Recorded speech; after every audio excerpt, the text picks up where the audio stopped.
If you want to find your twin flame, make sure you are not like this couple. Here are 3 signs that you are in a karmic tie.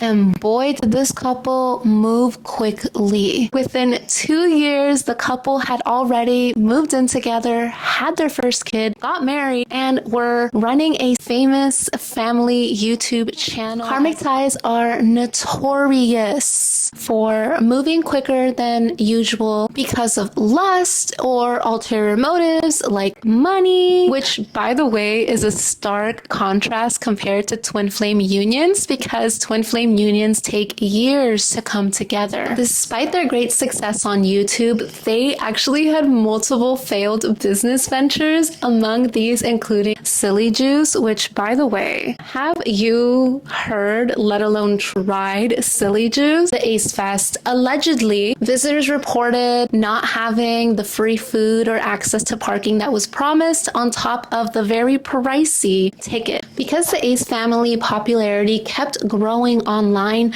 they didn't stop at the Ace Festival. In 2019, the couple moved into a $10.1 million home, which they, quote, lost ownership of. Rumored foreclosure. One of the #1 indicators of karmic connection is plans not working out and money issues. A polar opposite to twin flame connections, where you will experience harmonious partnerships and a flow of abundance. Another major red flag of karmic connections is wandering eyes, causing third-party interferences, which is not really new to Austin and Catherine's relationship, as there have been several allegations, cheating scandals on Austin's part, all leading up to their official divorce in 2024. I think that this was a karmic connection. But let me know what you think, if they earned the title karmic connection, or if you think there are reasons that they are a twin flame. And if you did enjoy this, please like and follow for next week's couple, and here is a sneak peek. This is why detachment is so important in twin flame connections, and I'm going to prove it to you by breaking down Kim and Kanye's relationship. Both Kim and Kanye were in relationships when they met. Kim was married to Chris Humphries, and Kanye was with Amber Rose. People were so interested in Kim and Kanye's relationship, and from an outsider perspective, these two look like polar opposites. What an odd couple, right? But that couldn't be further from the truth. Kim and Kanye were both brought up by very strong mother figures in their lives, on top of having a shared strong passion for fashion. This is so true with twin flame connections, where they can seem like an odd pair from the outside, but they have coincidental similarities that bring them together. For example, complementary careers, hobbies, upbringings, and beliefs. Kanye showed his love to Kim with multiple gestures, including extravagant flower arrangements to an actual hologram of Kim's late father for her birthday, going as far as renting out an entire baseball stadium and hiring an orchestra just for their wedding engagement. Even made multiple songs about her and in their relationship. Kanye was very much in his divine masculine. Kim and Kanye had a lot of successful business ventures together, like Yeezys, the Kim Kardashian Game, KW Beauty, and Skims. Twin flame unions are well known to having very successful careers and business ventures and just money flow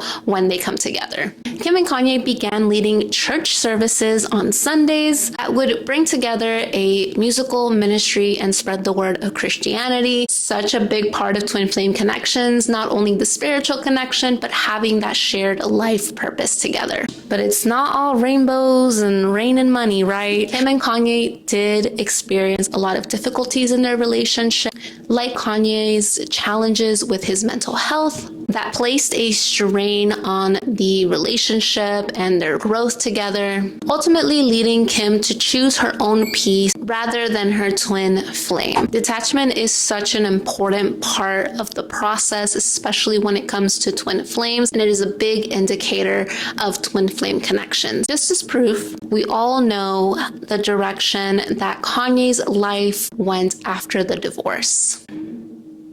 If you did enjoy this, please leave me a comment. What do you think? Is Kanye Kim's twin flame, or are they karmics? So excited to show you next week's couple. I love watching her podcast and her journey on YouTube for over a decade. Now this is angel approved.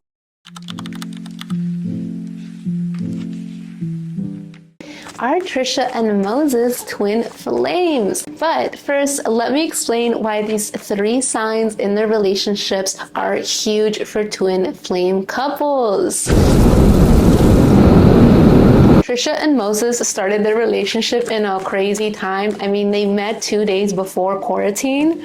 Trisha always thanks Moses for saving her in an instance because she was going through a very difficult time, not only mentally, but financially and her friendships. Not only that, Trisha was also part of the Frenemies podcast with her brother-in-law. She didn't know it was going to be her brother-in-law, but look at the way life turns out, right? However, that podcast, although very popular, did bring a lot of drama for their relationship because Ethan, her brother-in-law, did not accept the relationship, and it was very publicly known. Oh, I got cards already. Despite all of these accusations and hardships being thrown their way, they prevailed, which is a big thing in twin flame connections. Twin flames usually face a lot of adversaries coming from their friends, their family, and even sometimes society just not accepting or understanding the connection. So it does feel like Moses was very heartbroken over the situation. He felt very much caught in the middle. The 3 of Swords is coming out. 3 of Swords does talk about third party. So again, the third party being kind of the whole situation with Ethan and his wife, which is Moses' sister. And then Trisha showing up as the 9 of Coins in reverse, which is all about shaky foundations, feeling like you are losing things that you were once dependent on. So this to me is just talking about her really losing. Didn't they fight over money or something like that? I'm not really like that much into the drama. I'm not that invested, I promise. But it does feel like Trisha felt like there was something about money that was just not right for her. And when the Frenemies podcast kind of ended, on her end, she was just more worried about her financial situation than she really was about the relationship. Whereas Moses really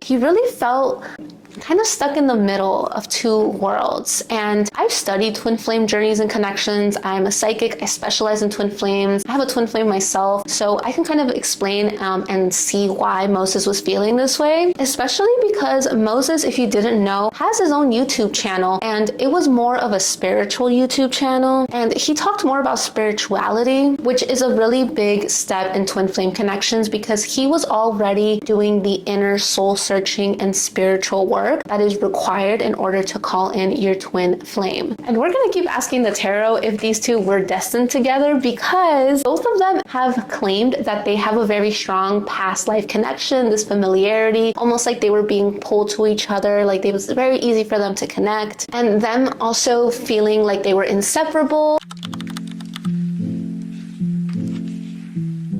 Were they destined to be together, and were they destined to have a family together? So twin flame journeys is very important for both people to be doing the work. So to kind of like recap it, Moses was doing the spiritual work and Trish was doing the financial work, and she was also seeking medical help when she met Moses, and she talks about this all the time. Were they destined to be together, and were they destined to have a family together? Oh, we got a card. We got pages. Yes! So they were definitely destined to have a family together because the Page of Wands does talk about children, and Wands, Page of Wands specifically, is all about adventurous spirits. So this is about venturing something new and feeling excited and enthusiastic and passionate about it. But I will say everybody's twin flame journey is different. Sometimes you are meant to have children with a karmic before you come into union with your twin flame, and that happens a lot. I've seen it a lot in my own personal readings. Something that's coming through is almost like this unexpected energy. And I do feel like they both stated this in the past too, so that's kind of just confirming it, but they both kind of had this idea that they would never have family. Like both Moses and Trisha kind of gave up on that part of their lives. They never thought they would meet anyone that they could connect with or let alone have a family with. So that detachment is a huge part of attracting your true soulmate and a big part of the twin flame journey as well. Wow, we have the Justice card and the 8 of Cups coming through here. So the Justice is is actually number 11. It's the 11th major arcana. To me, this is talking about contracts coming through. So even though they both kind of had this idea that they would never get married or have a house and a family and kids, that couldn't be further from the truth because they did that. They're very traditional, right? But both of them had to walk away from emotionally charged situations, right? They had to walk away from their old lives in order to bring in the new. And that meant letting go the Friend of Me's podcast that was very popular, right? But there were cracks in that foundation. Finally surrendering and seeking the help that, they needed. So Trish talks about this all the time, how she could have never afforded that home or built this family without Moses. So both of them had to sacrifice and surrender and walk away from the things that were no longer serving them and take that leap of faith in order to be happy and to be with each other and trust their own intuition. So I'm gonna grab one more card. Are they twin flames?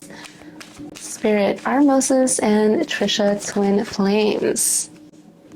The Strength card with the infinity symbol. This is all giving heavy twin flame energy. The Strength card is all about controlling your emotions and teaching each other those lessons, right? So I do feel like they tend to trigger each other, which is another big part of the twin flame journey, is triggering each other. But the difference is with a karmic, it's going to be difficult to be loving and caring towards that person. It's so much easier to deal with triggers and all the other hardships that come when building a relationship, because I'm not saying twin flames are not going to have those hardships. They're going to be there, but it's going to be much easier to do it with your true love, with the person that you actually care about. You're going to be much more willing to work with each other. And we just love to see such a beautiful twin flame couple out there. Trisha and Moses' story and twin flame journey really does bring back faith into somebody's life and into somebody's perspective. So what famous couple do you think is actually in a karmic connection? Did Tana and Makoa meet unexpectedly, or did they meet at the right time? Hi, my souls. If you're new here, my name is Soul, and I am a tarot card reader, psychic, and twin flame guide. And this is Twin Flame or Karmic, a series where I analyze famous couples, and we also ask a few questions with the tarot.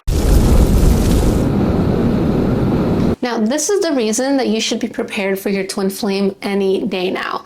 Before we ask the tarot, let's talk a little bit about Tana and Makoa's relationship. Now, if you have been living under a rock, then you'll know Tana is a very big influencer, YouTube star. She's been in it for a while. She's had a lot of questionable relationships, mainly a few rappers and a certain blonde gentleman with a fake wedding situation. If you know, you know. But Tana has not given up on love, although she's always expressed her frustration with attracting all these toxic relationships. She has wanted to cut these cycles from her life. And even though these past relationships made her feel like she was hopeless and could never find a healthy relationship, she decided to stop focusing on love and start focusing on bettering herself and her career, which seemingly was the secret sauce to attract her new boyfriend. And they met in Hawaii. I don't know why I'm getting close like this, but Hawaii was Tana's favorite spot to unwind, to hang out, and she always felt called to Hawaii. So let's ask the tarot, was Tana supposed to meet Makoa in Hawaii? Was this fated? Let's see. Oh, we got a card already. Oh my goodness. Okay, we have the Eight of Swords here. Spirit, why did the Eight of Swords come out? Because the Eight of Swords talks about someone being trapped, and the Three of Coins talks about friendship. The Three of Coins can also be a soul contract or a soul tie, so I definitely feel like this was fated. I feel like with the Eight of Swords, a lot of her blocks with love really had to do with her own mental blocks. So when she started working on herself, she started energetically unblocking what was the resistance that was holding her back from meeting her true love. And Tana is very social. She gets around. She's got a lot of friends. She's done a lot of collabs. She's been in the industry for a while. So I'm not surprised to see the Three of Coins here, because I do believe she met Makoa through a friend of a friend or something like that. And the Three of Coins just kind of confirms that, yes, you guys were meant to meet. So how does Tana feel about Makoa?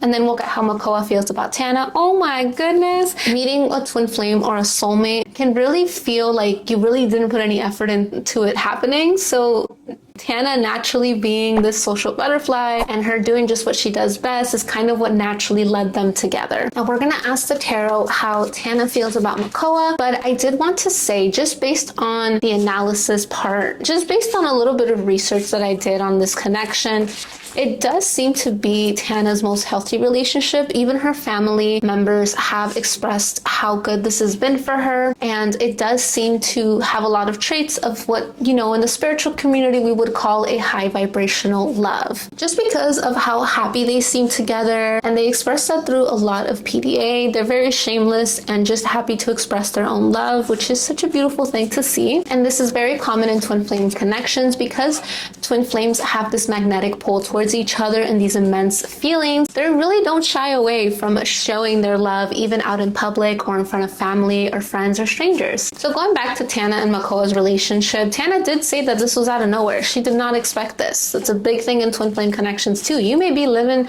just about your life working. In Tana's case, she was vacationing, meeting up with a friend, right? Doing something that feels natural and normal to you is normally how you attract your twin flame. So how does Tana feel about Makoa? And then we'll get how Makoa feels about Tana. Oh my goodness. Tana feels like she can be emotionally open with Makoa. She feels like very loved. She feels like she can be a very compassionate person. With the Queen of Cups, this is showing me that that Tana feels like she can show the more positive attributes of her personality, and she can be kind of a better person, right? And that he brings out the best in her.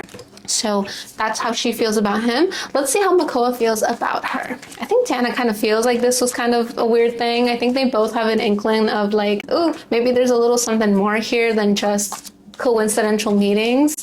Because the Queen of Cups is also a highly psychic card. If there's one thing that you can learn about this connection is that when you stop obsessing about love, that is when love finds you. And if you want a more in-depth explanation on how to manifest your twin flame and love, just let me know in the comments.